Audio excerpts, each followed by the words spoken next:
Hello friends, welcome to our YouTube channel DRJ GS centre. आज हम लोग Chhattisgarh current affairs का पार्ट 6 इस वीडियो में डिस्कस करने वाले हैं।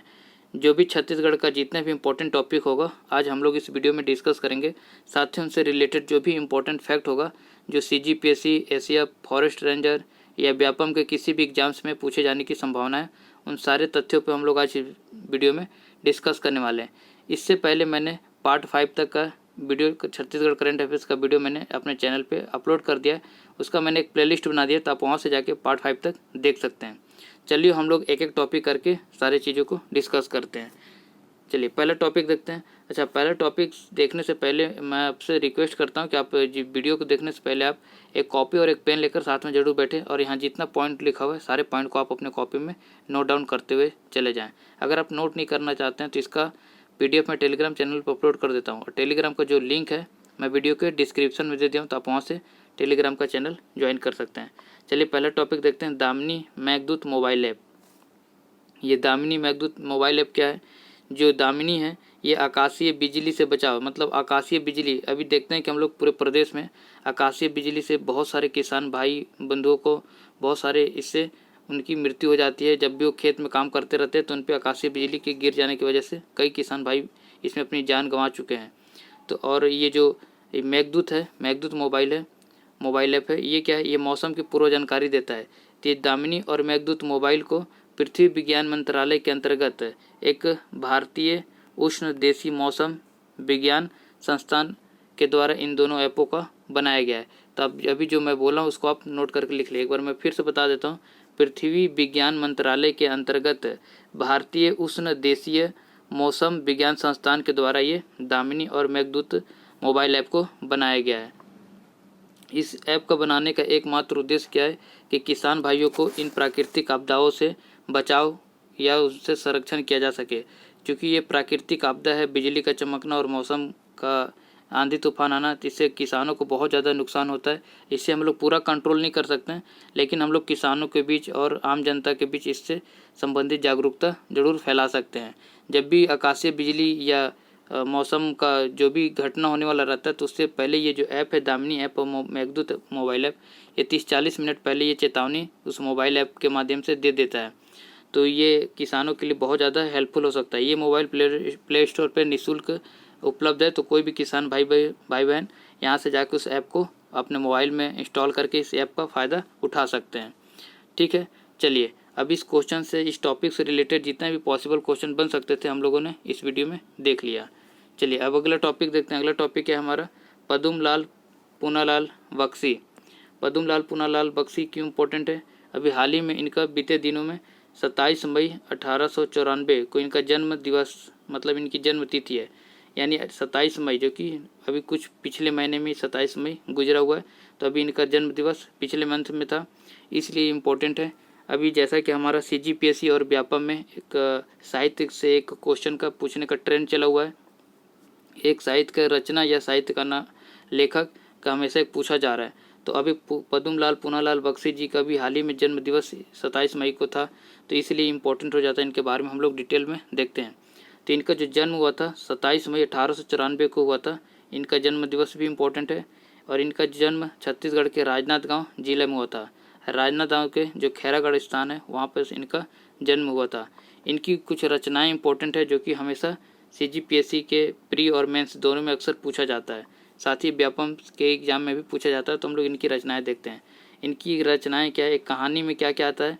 पंचपात्र आता है, झलमला आता है, मंजरी आता है और त्रिवेणी आता है। ये जो झलमला है ये CGPSC 2015 में आ चुका है। ये झलमला CGPSC का जो मेंस है उसमें 2015 में पूछा जा चुका है।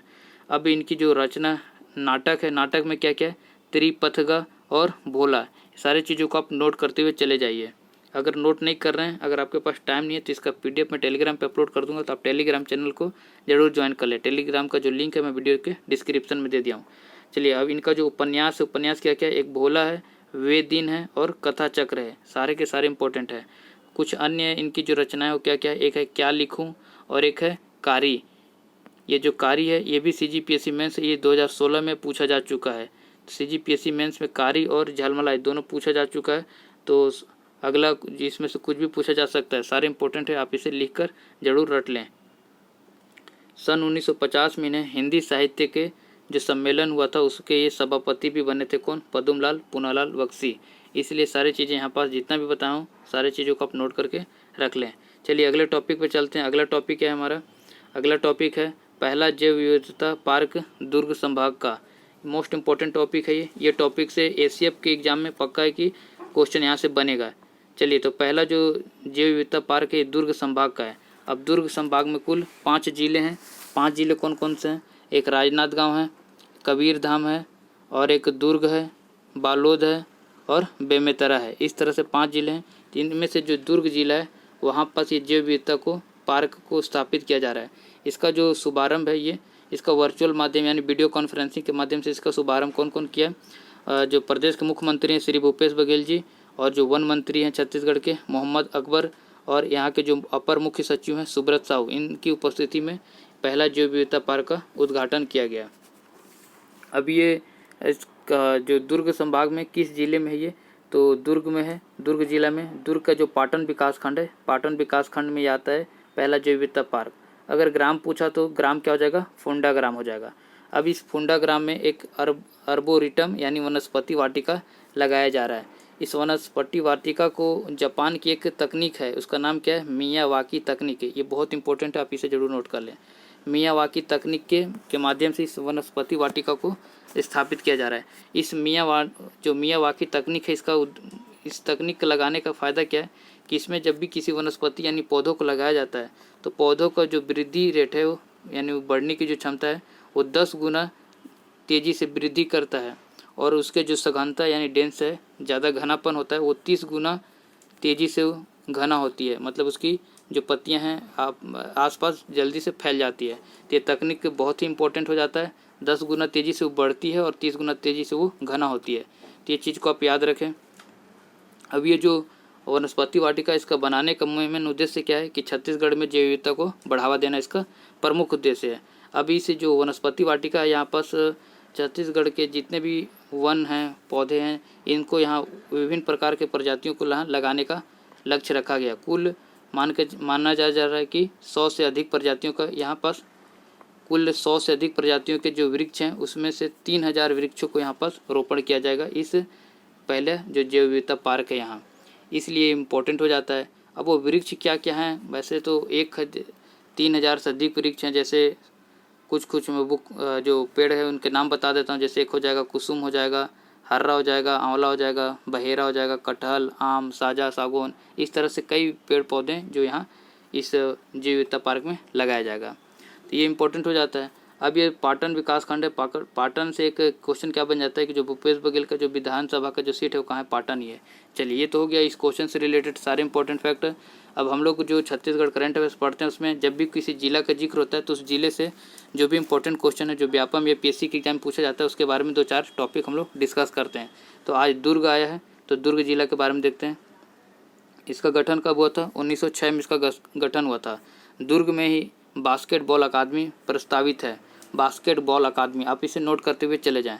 साथ ही जो दुर्ग में है एक बोरई है जो कि एक औद्योगिक विकास केंद्र है। ये भी सीजी व्यापम में पूछा जा चुका है क्वेश्चन। साथ ही दुर्ग में एक क्या है? एसीसी सीमेंट फैक्ट्री है जो कि जामुल में है, जो कि छत्तीसगढ़ का पहला सीमेंट फैक्ट्री एसीसी है। ये भी इंपॉर्टेंट हो जाता है। साथ ही दुर्ग में क्या है कि बियर संयंत्र भी है जो कि छत्तीसगढ़ का ये भी पहला बियर संयंत्र है जो कि दुर्ग जिले में स्थापित है। इस तरह से ये सब सारे क्वेश्चन किसी न किसी एग्जाम में हमेशा पूछ लिए जाते हैं, तो आपके लिए इम्पोर्टेंट है। चलिए अगला क्वेश्चन देखते हैं। अगला क्वेश्चन क्या है हमारा? अगला क्वेश्चन है एक्सीलेंस सेंटर भिलाई दुर्ग। अभी हाल ही में एक्सीलेंस सेंटर का स्थापना यानी इसका शुभारंभ किया गया है जो प्रदेश के मुख्यमंत्री उनके द्वारा। तो जो ये एक्सीलेंस सेंटर है क्या? इम्पोर्टेंट बात ये हो जाती है। तो यहाँ पर जितने भी प्रदेश के सॉफ्टवेयर और इलेक्ट्रॉनिक्स इंजीनियर्स है, पहले क्या ये अन्य राज्यों पे डिपेंडेंट रहते थे रिसर्च को लेकर, लेकिन अब अपने भिलाई में एक्सीलेंस सेंटर का निर्माण किया जा रहा है। तो इसमें क्या होगा कि प्रदेश के जितने भी सॉफ्टवेयर और इलेक्ट्रॉनिक इंजीनियर्स हैं ये इस एक्सीलेंस सेंटर में अनुसंधान यानी रिसर्च का काम कर सकते हैं। साथ ही उन्हें रिसर्च भी करने के लिए उन्हें आर्थिक रूप से मदद भी कराया जाएगा इस एक्सीलेंट सेंटर के माध्यम से। ये कहाँ है? दुर्ग, जो दुर्ग जिला है उसके भिलाई में स्थापित किया जा रहा है एक्सीलेंस सेंटर। इंपॉर्टेंट हो जाता है। अब एक्सीलेंस सेंटर को जो बनाने का काम है वो STPI और राज्य की जो चिप्स एजेंसी है, ये दोनों मिलकर एक्सीलेंस सेंटर को बना रही है। जो STPI है इसका फुल फॉर्म मैं लिखता हूँ, आप इसे नोट करके लिख लें। Software technology parks of India. Parks of India, यहाँ लिखने में दिक्कत हो रहा तो आप सुन कर नोट कर लें। जो कि केंद्र सरकार के द्वारा संचालित है और जो राज्य सरकार के द्वारा जो संचालित एजेंसी है वो चिप्स है। चिप्स के बारे में मैंने प्रीवियस वीडियो में भी बताया था, आज फिर बताता हूँ। चिप्स क्या है? Chhattisgarh infotech promotion society chips है, जो कि छत्तीसगढ़ का जो IT डिपार्टमेंट है सारा देख रेख कौन करता है? चिप्स करता है। चिप्स से रिलेटेड एक इम्पोर्टेंट फैक्ट हम लोगों ने पहले वीडियो में डिस्कस किया था। क्या था? चिप्स ही है जो छत्तीसगढ़ में जो CGT का पोर्टल है, CGT का वेब पोर्टल का निर्माण किसने किया है? चिप्स ने ही किया है। तो ये भी इम्पोर्टेंट है, इसे भी आप नोट करके लिख लें। हालांकि इसको मैंने अपने प्रीवियस छत्तीसगढ़ करंट अफेयर्स के वीडियो में हम लोगों ने डिस्कस किया हुआ है। चलिए अगला जो टॉपिक है हमारा है टॉपिक नंबर 5 है शिक्षा मंत्रालय द्वारा जारी प्रदर्शन श्रेणीकरण सूचकांक 2019-20 है। अभी जो केंद्रीय शिक्षा मंत्री हैं श्री रमेश पोखरियाल निशंक, इन्होंने क्या जारी किया है? PGI यानी परफॉर्मेंस ग्रेडिंग इंडेक्स जारी किया है। जो कि ये क्या करता है? PGI क्या करता है? ये जितने भी पूरे देश में जो राज्य या केंद्र शासित में जितने भी स्कूल हैं उनकी ग्रेडिंग करता है। इन जो ग्रेडिंग में है क्या है? कुल 70 मापदंड होता है। इन 70 मापदंडों पे राज्यों को एक ग्रेड दिया जाता है कि कौन सा राज्य कितना अच्छा प्रदर्शन किया है इन तमाम 70 मापदंडों में। इन 70 मापदंडों में इंफ्रास्ट्रक्चर हो सकता है, स्कूल की जितनी भी कंडीशंस होती हैं सारी चीज़ें इस 70 मापदंडों में आ जाता है। तो इन्हीं में जो कुल 7 प्रकार का ग्रेड जारी किया गया, जिसमें से ग्रेड I++ में पंजाब, चंडीगढ़, तमिलनाडु, केरल और अंडमान निकोबार है। इसी कुल 7 ग्रेड में हमारा जो छत्तीसगढ़ है ये हमारे लिए इम्पोर्टेंट है। हमारा छत्तीसगढ़ ग्रेड 4 में आया है, जो कि छत्तीसगढ़ के साथ सम्मिलित रूप से अरुणाचल प्रदेश और नागालैंड भी है। तो इन्हें भी आप जरूर याद कर लें। चलिए, तो इस जो क्वेश्चन से रिलेटेड जो इम्पोर्टेंट फैक्ट है वो क्या है कि हमारा जो छत्तीसगढ़ है वो ग्रेड 4 में आता है। तो ये इम्पोर्टेंट हो जाता है। चलिए अगला क्वेश्चन पे चलते हैं। अगला जो टॉपिक है हमारा, अगला टॉपिक क्या है? टॉपिक नंबर 6 क्या है? IFS Sanjita Gupta butterfly treasure of Chhattisgarh. बहुत ज़्यादा इंपॉर्टेंट टॉपिक है। ये टॉपिक भी मंडी निरीक्षक या ACF के एग्जाम में 100% चांस है कि क्वेश्चन पूछा जा सकता है यहाँ से। तो ये जो IFS हैं, Indian forest service, Sanjeeta Gupta ji, इन्होंने भी हाल ही में एक पुस्तक लॉन्च किया है। पुस्तक लिखा है इन्होंने, क्या लिखा है? Butterfly treasure of Chhattisgarh. ये पुस्तक का खासियत क्या है? ये पुस्तक कुल 225 पेज का है और इसमें हमारे छत्तीसगढ़ राज्य में जितनी भी तितलियाँ पाई जाती हैं, बटरफ्लाई पाई जाती हैं, उनकी क्या संरचना है, उनका लाइफ साइकिल क्या है, उनका भोजन क्या है, आहार क्या है, उनकी जो बिहेवियर है उन तितलियों का कैसा है, वो प्रवासी कैसे हैं, उनका संरक्षण से संबंधित तमाम मुद्दों पे इन्होंने, संजीता गुप्ता ने, हमारे प्रदेश की जितनी भी तितलियां हैं उनके बारे में इस पुस्तक में इन्होंने लिखा है।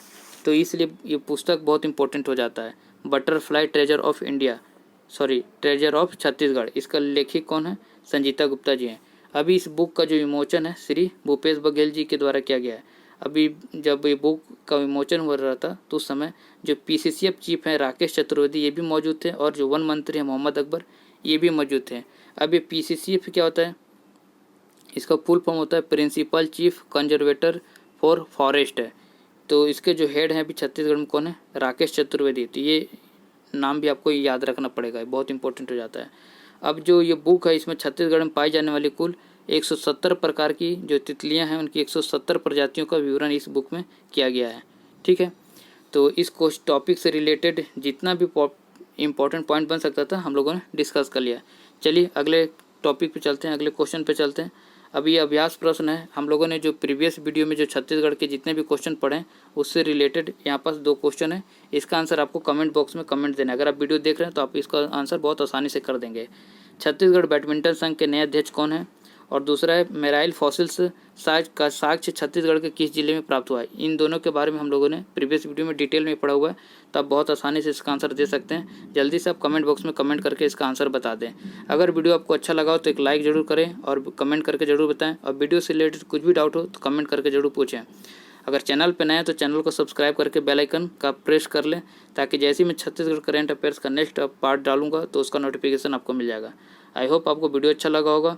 चलिए मिलते हैं नेक्स्ट करंट अफेयर्स के वीडियो में, तब तक के लिए जय हिंद।